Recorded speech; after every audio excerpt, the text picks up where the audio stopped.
everyone. Welcome to Conversations with Nicole. Today, my guest is Cyril Prabhu, founder of Proverbs226.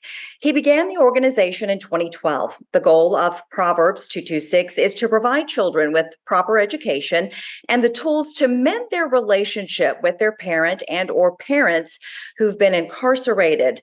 The name Proverbs226 comes from the Bible verse, Proverbs 22:6, train up a child in the way that he should go, and when he is old, he will not depart from it.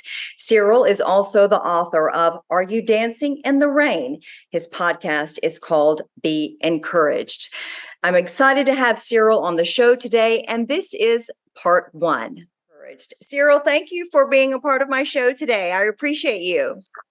Thank you, Nicole, for having me. I'm so excited. I don't know how many of the listeners know about World Vision or a Compassion International. These are organizations that take like a $35 and send them over to third world countries like China, India, Japan, and so on. Right? I was the kid, where when I was 6 months old, I was abandoned by my dad, and even though at that point it was probably a misery, but today that is my ministry, right? And so from there, I grew up in my uncle's house, and along the way, there were two people, Annie and Graham from Wales, Australia, took time to send a $35. So I'm a product of many that has invested in my life along the way to become who I am today. And so what I'm doing, Nicole, is like a payback for what all these people have done in my life to become one point as a senior vice president in Bank of America. It is someone's grace that I was able to get here, right? But how I landed up with the prisons and the prison system in this country is very unique, like what you said. Um, when I came into this country, 93, right, is when I came here. And one of the things that any Indian would do when they come into this country, we need to have computers at home, right? Otherwise, we get like a nervous that we don't have that.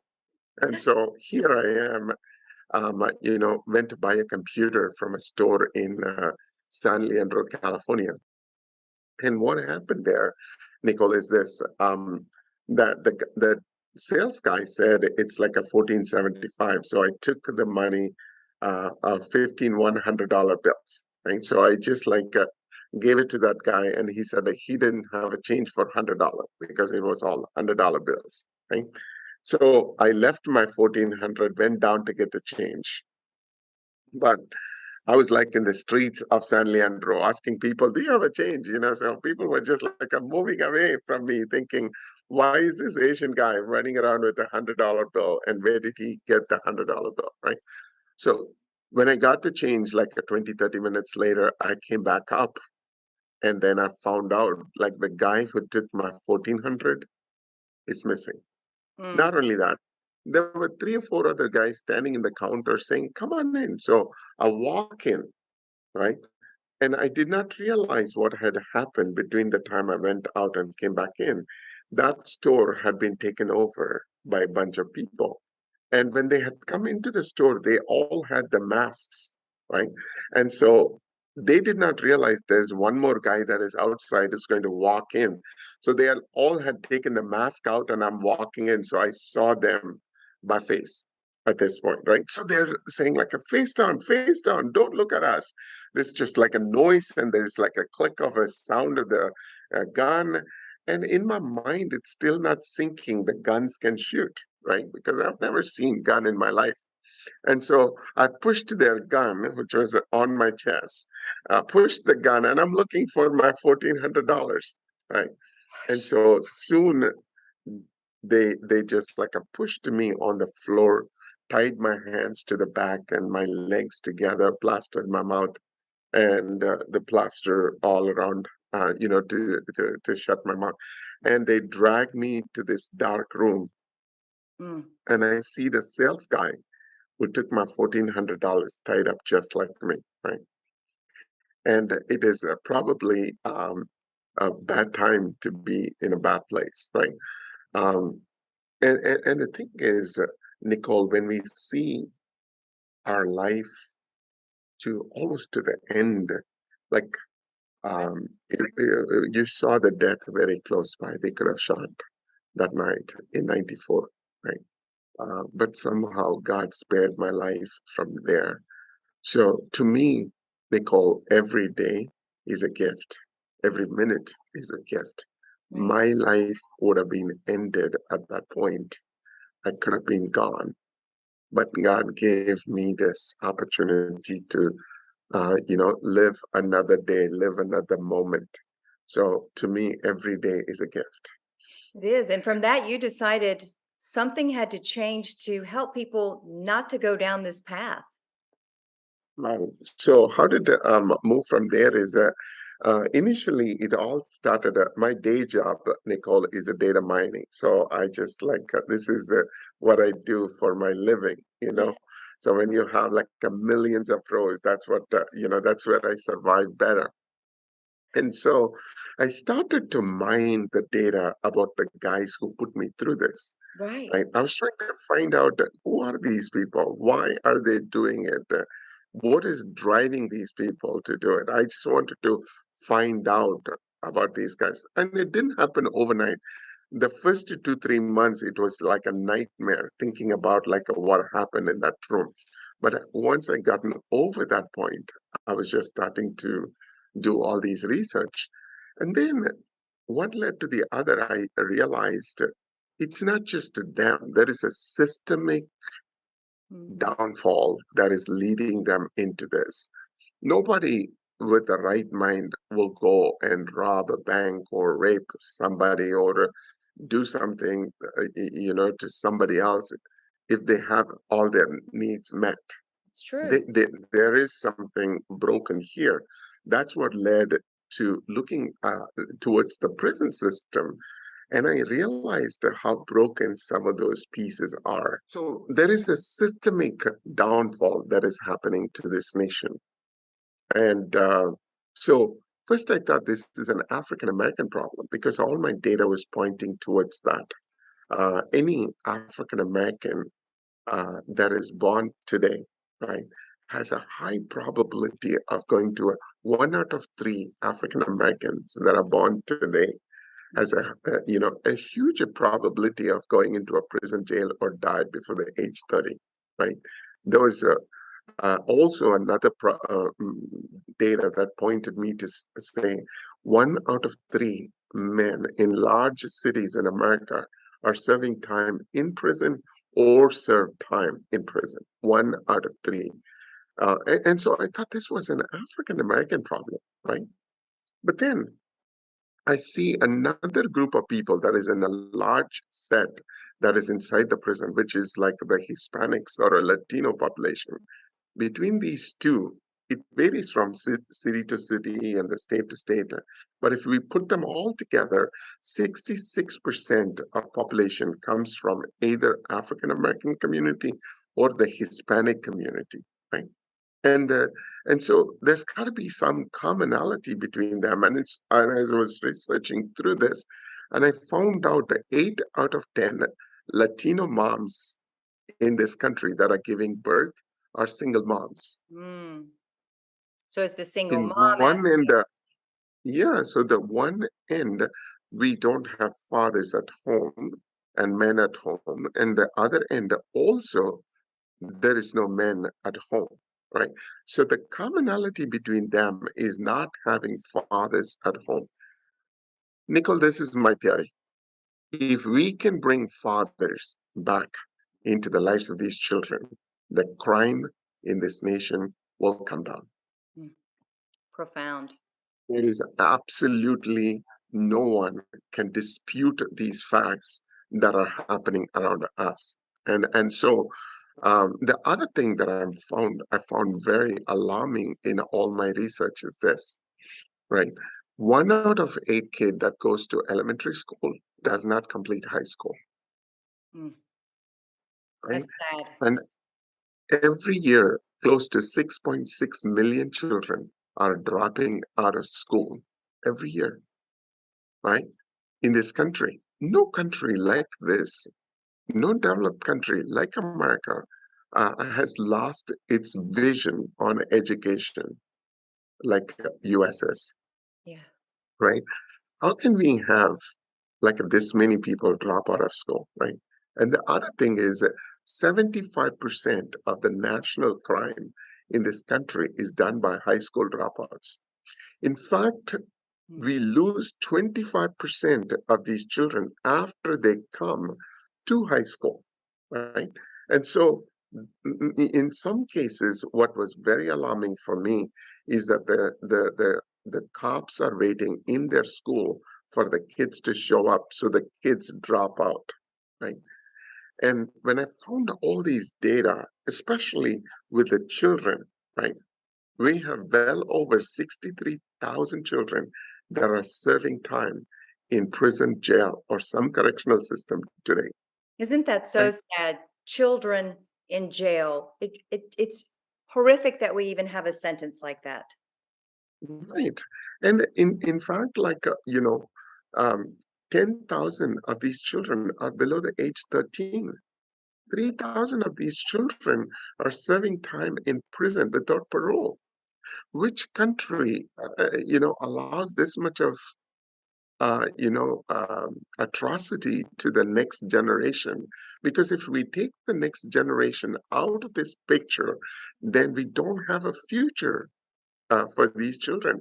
What happens to these teenagers that ending up in a prison or jail as a teenager, spending 25 to 30 years in prison, coming out of the prison? How good is their life going to be? Their life and their identity and everything that they believe in is circled around this prison system, right? And so I took all this data that I researched on, Nicole, and nearly for 7 years, I've went around talking just like this to churches and nonprofits after nonprofits. For 7 years, no one gave a room for me to do anything. And so finally, in 2012, I went to this one prison. I stood there in Kershaw Correctional in South Carolina, and I told those fathers, I want to stop your children from coming into prison. I know my why at that point was very clear. I know why I'm doing it.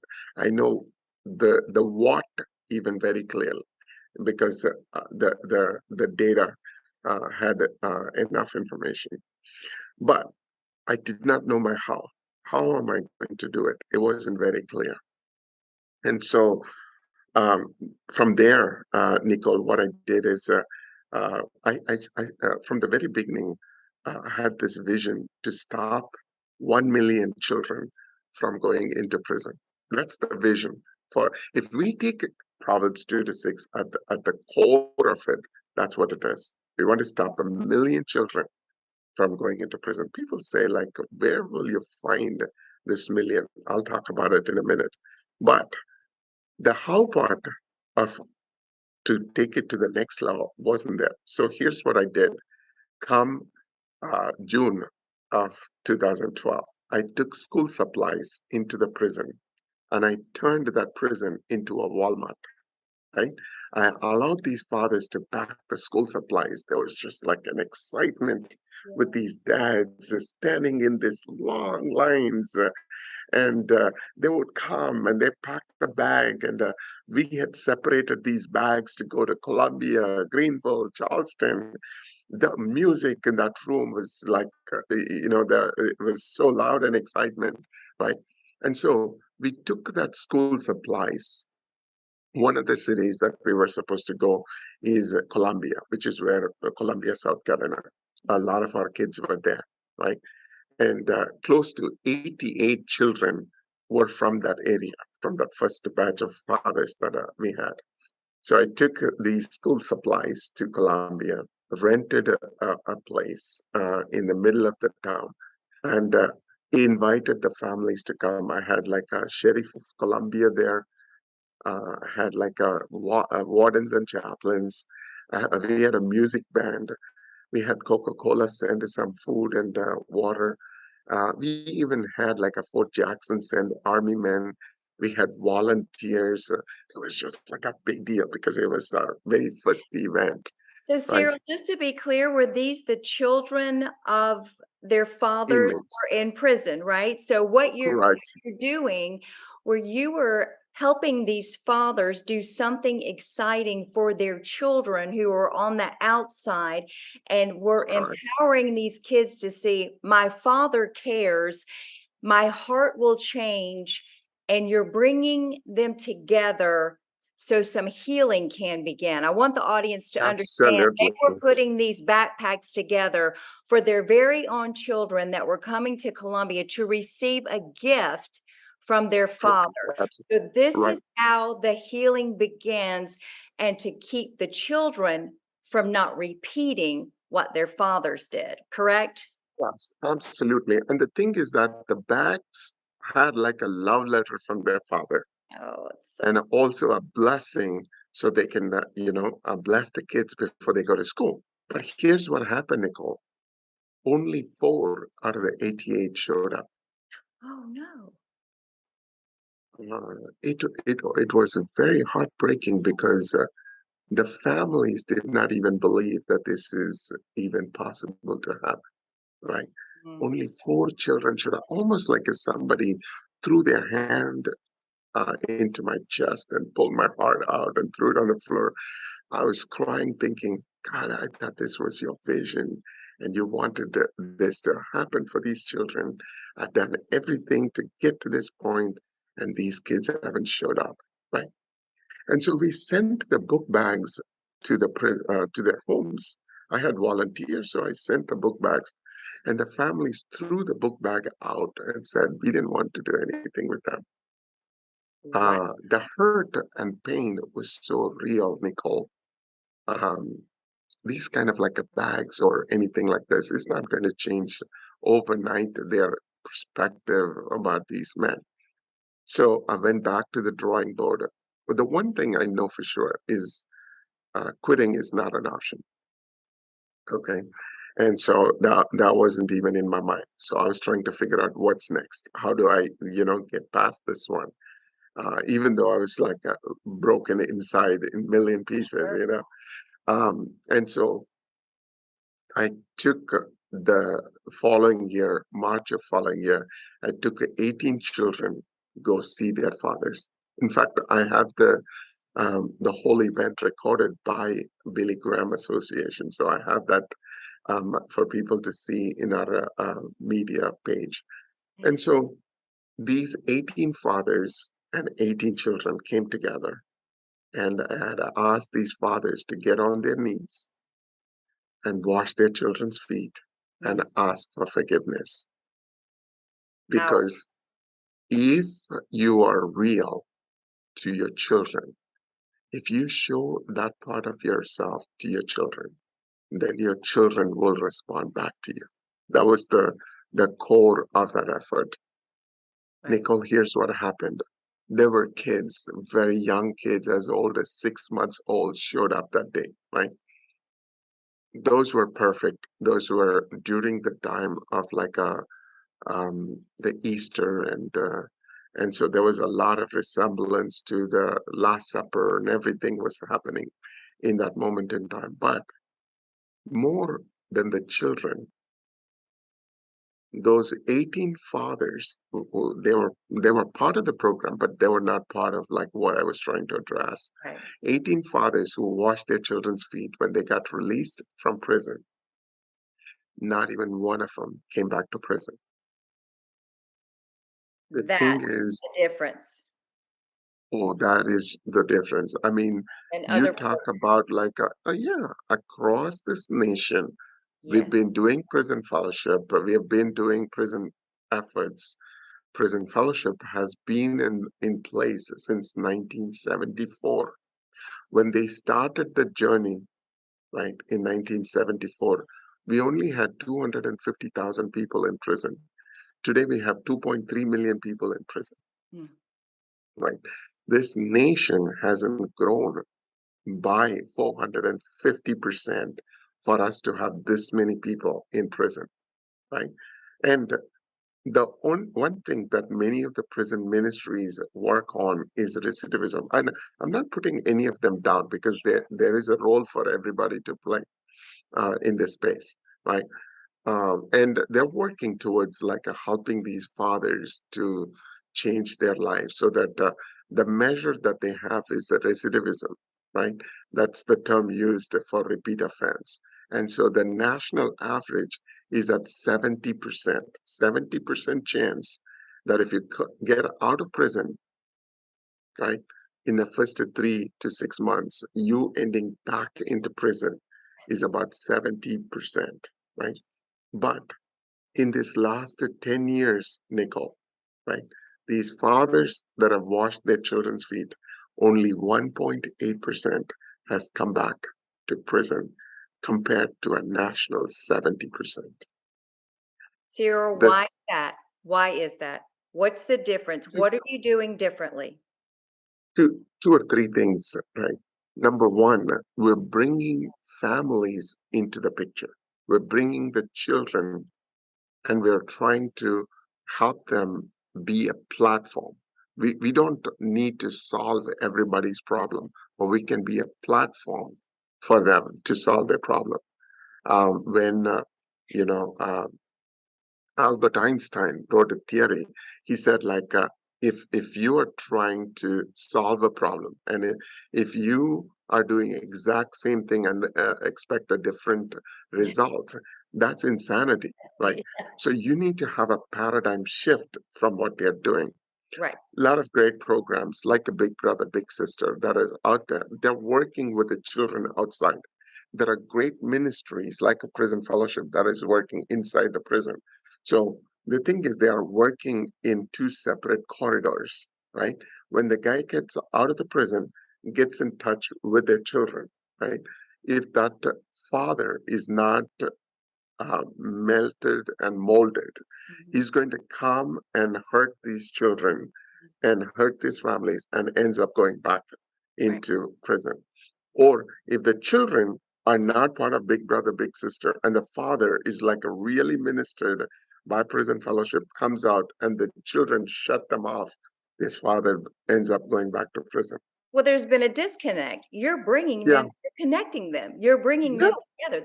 That's the difference. So right, because you have to warm up to someone, and you have to have forgiveness. And absolutely. that is So the that's the key. second part Yes. of this. The core, if I take the whole effort that we're doing, condense them, right? In the core of it, it's about forgiveness, right? And I believe it was Pastor Stephen from Elevation Church. He talks about like, you cannot give what you do not have, Yeah. right? If you do not have forgiveness towards that person, if you haven't even forgiven yourself, Sure. but most of the time, the fathers that are inside the prison, the hardest thing for them to do is to forgive themselves. So Right. if they haven't forgiven themselves, right, they cannot forgive or they cannot ask for forgiveness from someone else. So when you bring them together and have the fathers get on their knees and ask for forgiveness while washing their feet, what we are doing is we are restoring and rebuilding that relationship in I that moment. can't even imagine the relief they must feel to know that society thinks I'm so horrible for whatever As they've a done. human garbage. That's how they feel. They're feeling like a human garbage. And but as Christians, you are forgiven. Your God Amen. forgives you. And you can say, I I know I've done wrong, but I want to do better. My God forgives me. L- Please forgive myself, and son or daughter, I'm asking you for forgiveness. And when you can take that burden away from someone, you do give them that chance to be whole again and to not Yes. feel like trash. And we owe it to everyone because we haven't walked in the shoes of people that have ended up in prison. We don't know what they've dealt with in life, and we owe it to them to give them that opportunity to do better, to be better, you know? Absolutely.